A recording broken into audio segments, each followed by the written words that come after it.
Hi, boys and girls. We're going to read the story, Now and Ben, The Modern Inventions of Ben Franklin. It is lesson 30 of the Journey series. The target skill is compare and contrast, and the genre is informational text. The essential question is, why might a person from long ago still be important today?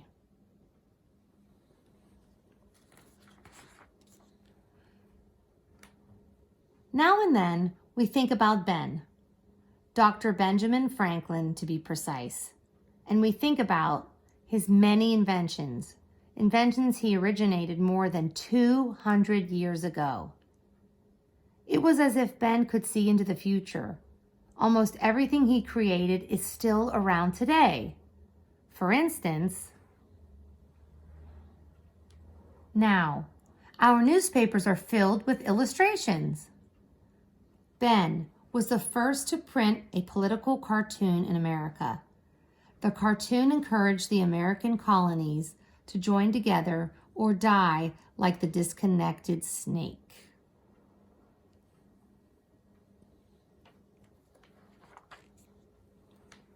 Now, our world relies on electricity.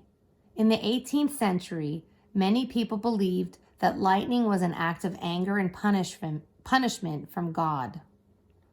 Ben was one of the scientists who discovered the true nature of electricity and how to use it. He learned that lightning is electricity when he attached a small metal wire to the top of a kite and gathered electricity from a storm cloud.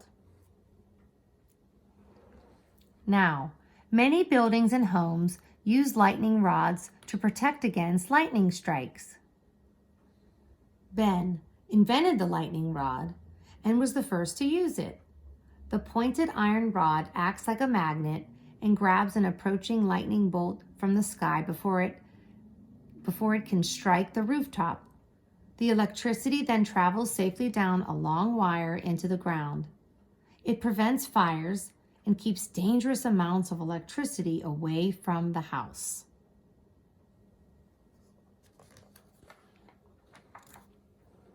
Now, this gadget goes by many names, such as the grabber.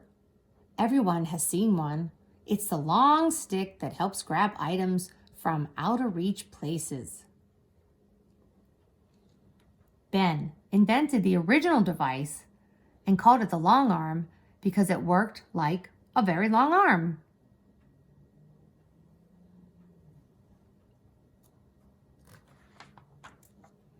Now, swimmers and divers use flippers to move faster through the water. Now, ships travel along the Gulf Stream to take advantage of the faster current. Now, we understand and accept the benefits of vitamin C. Ben invented things even when he was a boy. He was an avid swimmer and built wooden flippers for both his hands and feet. Ben measured, charted, and publicized the Gulf Stream during his 8 voyages across the Atlantic Ocean. Ben was an early promoter of eating citrus fruits to help prevent a disease called scurvy.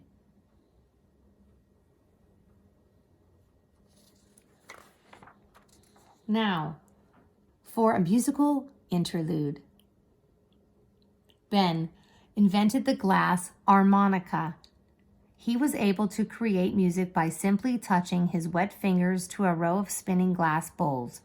Mozart and Beethoven were so moved by the sounds that they composed for the instrument. Today, glass harmonicas are very rare. You are more likely to find one in a museum than in a music store.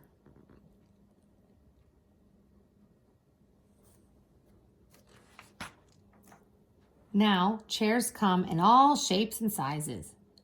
Ben designed 2 chairs that are still very useful. The writing chair combined a desk and chair into one. The library chair was a combination chair and stepladder. Now everyone has seen a rocking chair, but not many have seen Dr. Franklin's rocking chairs. Ben invented one rocking chair with a fan on top and one that churned butter. Now, every year we observe daylight savings time, which means we set our clocks ahead 1 hour in the springtime. As a result, it stays darker longer in the morning when most people are sleeping and stays light longer at the end of the day so we can save more energy. In the fall, we return the clocks to standard time. Ben suggested this idea in one of his essays as a way to save money by burning fewer candles. Farmers could also gain more work time in the evening. Daylight savings time was not officially practiced until World War I, more than 100 years later. As for clocks, Ben designed the first clock with a second hand.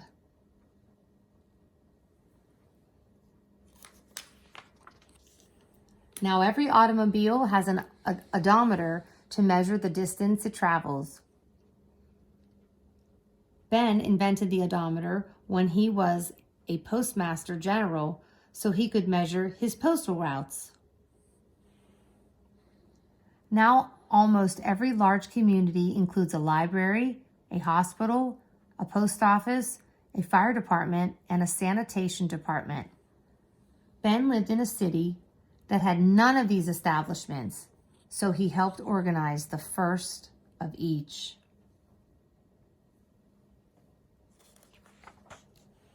Now and then we owe thanks to Ben for his important inventions, but many would agree that his greatest accomplishments came in the form of documents that helped shape the world. Ben had a pivotal role in developing America's Constitution, the Treaty of Alliance with France, the Treaty of Peace with England, and the Declaration of Independence. It's remarkable that one man could achieve so much in a lifetime. He has certainly helped to form the modern world. Will his contributions help to form the future?